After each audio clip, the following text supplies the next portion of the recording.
नसीब जी अजरोई निवासी पधारे और इसके उपरांत ही नगला गदारी से पधारे हुए श्रीमान जगदीप प्रसाद जी तैयार हैं।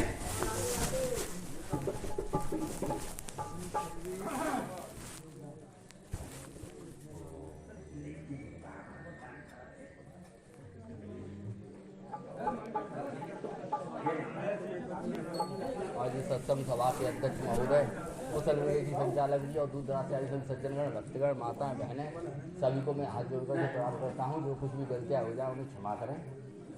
अभी मुझसे पूर्व वक्ता बहुत ही अच्छा बोल के गए और थोड़ा सा दिमाग भी खराब करके गए। तो ऐसा है कि वैसे हमारे अकाउंट में कोई पैसा रखा हो 1 लाख रुपए, तो क्या वो हमको पता नहीं है उस पैसे का, कोई हमारे नाम का डाल दे तो हम गरीब ही रहेंगे। और जब उसको जना करके कोई चौहान साहब मेरे खाते में 1 करोड़ रुपए डाल दें और मुझसे कह दें कि धर्मेंद्र बेटा तेरे खाते में 1 करोड़ रुपए डाल दिया है, तो मेरा दिमाग ही तो खराब है। वो मेरे साथ तो है नहीं, वो पैसा उस बैंक में ही है, वो चिपका तो मेरा दिमाग है ना, आसक्ति। बहुत सही है, ठीक है, बहुत बढ़िया। तो जो अभी बता के गए ना कि अहम ब्रह्मास्मि बोलते हैं, बिना ब्रह्म के अलग कोई भी होके दिखा दे, तुम्हारा कोई अस्तित्व ही नहीं है। बिना उस तत्व के अगर अलग कोई अस्तित्व होगा तो वो मिथ्या होगा, झूठा होगा, होएगा ही नहीं। झूठा भी जो मिथ्या से तुमको लग रहा है ना, वही रामायण कह रही है कि जासु सत्यता ते जड़ माया, भास सत्य एवं मोह सहाया। तो दिमाग नहीं खराब तो और क्या खराब है। तो इसका समझने का है, मतलब पूरा मैटर इसको समझने का है। अगर समझ लिया तो कुछ भी नहीं है, वही सत्य है सब में, और नहीं समझा तो बहुत कुछ, बहुत बड़ा बवंडर है, बहुत दूर है। भगवान ने कहा दूर से दूर और पास से पास है। ठीक है, अगर कोई भी लहर होगी तो वो जल में ही होगी। अब मुझे एक बात बताइए, ये जो संसार हुआ है क्या ब्रह्म से अलग हुआ है? ब्रह्म में हुआ है और ब्रह्म ही है। ये जड़ जो कहा है न समझने के कारण, अज्ञान के कारण, अज्ञान के कारण। और जो समझ गया है वो सभी समझदार हैं यहाँ पर, लेकिन समझदार भी 2 तरह के हैं। एक तो समझते हैं ऑब्जेक्ट के रूप में, और यहाँ पे ऐसे भी ब्रह्मज्ञानी जो सब्जेक्ट के रूप में उसको समझ रहे हैं। और बात यही सत्य है, वो हमेशा परमात्मा ऑब्जेक्ट के रूप में कभी तुमको 7 जन्म में नहीं मिलेगा। जब भी मिलेगा तो अपने सब्जेक्ट के रूप में, अपने होनेपन के रूप में मिलेगा, कभी नहीं प्राप्त हो सकता। ये इस मंच से मैं बोल रहा हूं, अखंड वाक्य है ये वेदांत का और रामायण का और गीता का, और कोई भी शास्त्र ऐसा नहीं है जो अपने से अलग अगर परमात्मा की प्राप्ति करा के दिखाए। कोई नहीं, असंभव। अगर होगी तो वो मनोराज्य होगा, कल्पना होगी, और केवल आपका दिमाग खराब होगा और कुछ नहीं। पागलपन। केवल और केवल आत्मबोध से ही सभी निवृत्ति हो सकती है। ये सब कहने वाले आपको भ्रमित करके जाएं। यहाँ पे माताएं बहना बैठी हैं, आप तो कह के चले गए।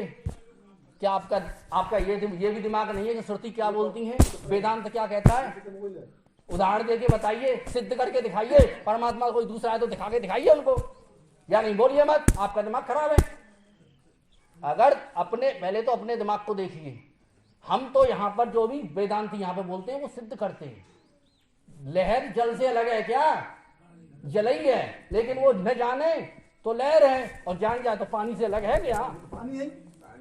तो समझदार के लिए तो सब कुछ ब्रह्म ही है, लेकिन उसको अपने में अनुभव किया करे। अनुभव अपना एक विषय है। निर्विचारात विभासते, निर्विचार की अवस्था में वो ब्रह्म प्राप्त होता है? जितनी भी श्रुतियां हैं, चित्तवृत्तियों का जो निरोध हो जाता है, योग दर्शन कहता है, तब अपने स्वरूप में दृष्टावस्थान होता है? कोई उससे अलग नहीं बोल रहा है। केवल और केवल हमारा ही अज्ञान हम उस राम पर थोप रहे हैं। उस राम पर अपने ही अज्ञान को हम थोप करके उसको अपने से भिन्न कर रहे हैं। घड़े सकोड़े जितने भी हैं, क्या उनसे अलग उनका कोई रंच मात्र भी?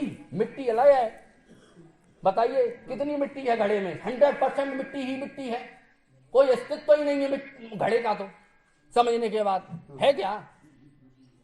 केवल ऐसे ही ये संसार जो जगह है। अब मुझे एक बात बताइए, स्वप्न नहीं तो क्या है ये संसार? आपका बच्चा है, आप भी, आपकी उम्र निकलती जा रही है, आप वही हो। तो सत्य कौन है? इस चीज को क्यों नहीं समझ रहे हो आप? इतने दिन सत्संग करते हो गए, बूढ़े हो गए, मर जाएंगे, मर के कहां जाएंगे? फिर यहीं आ जाएंगे। लेकिन ये स्वप्न चिरकाल से चलता रहेगा, जागृत जो स्वप्न चलता रहेगा, लेकिन आप नहीं जाओगे। जब तक नहीं जाओगे, जब तक कोई समर्थ गुरु की चोट जब तक अपने अंतकरण में घायल न कर दे, और एक लगन पैदा हो, एक तड़प पैदा हो, एक भक्ति पैदा हो। जैसे हमारी पैसों के लिए इतनी भक्ति होती है, 10,000 रुपए की कह दिए जाए ना, तो हम कहां से कहां पहुंच जाए, कहां से कहां करते हैं, क्योंकि लगन है उसके लिए। हमारी लगन क्या है? उपदेश करना, दूसरे, खुद को नहीं समझाना। यहाँ पे आकर के केवल और केवल दूसरे को समझाना, अपनी विद्वता दिखाना। वो ज्ञानी नहीं हो सकती, वो केवल पाखंड कर रहे हैं, पाखंड को बढ़ावा दे रहे हैं। लेकिन जो आपके संशयों को आपको एक खूंटे से बांध दे, स्वतंत्रता के नाम पर पराधीन बना दे, ऐसे गुरु को भी मैं गुरु नहीं मानता। भक्ति तो स्वतंत्र है, भक्ति स्वतंत्र सकल सुख खानी, बिन सत्संग न पावे प्राणी। यहाँ पे बंधनों को खोले जाते हैं, बंधन से जोड़ा नहीं जाता है सत्संगों में, माताओं बहनों। इसलिए आप केवल और केवल बुद्धि का प्रयोग कीजिए। उपनिषद पाखंड का अंत करता है, वेदांत पाखंडों का अंत करता है। अब अखंड पनपने नहीं देता, इसीलिए उसका विरोध करते हैं, क्योंकि हमारी दुकान फिर कैसे चलेगी। इसीलिए कोई भी किसी के बहकावे में मत आइए, एक सत्य को जानिए जो सभी में है, जर्रे जर्रे में है झांकी भगवान की, किसी सूझ वाली आंख ने पहचान की। इन्हीं शब्दों के साथ मैं अपनी वाणी को विराम देता हूँ। जय श्री कृष्ण, जय श्री राम।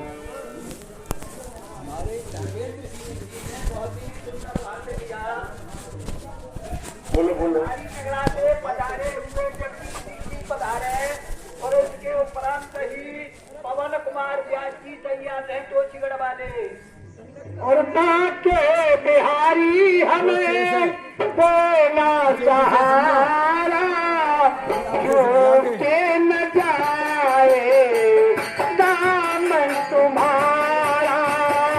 बाके बिहारी हमें देना सहारा, के न जाए दामन तुम्हारा।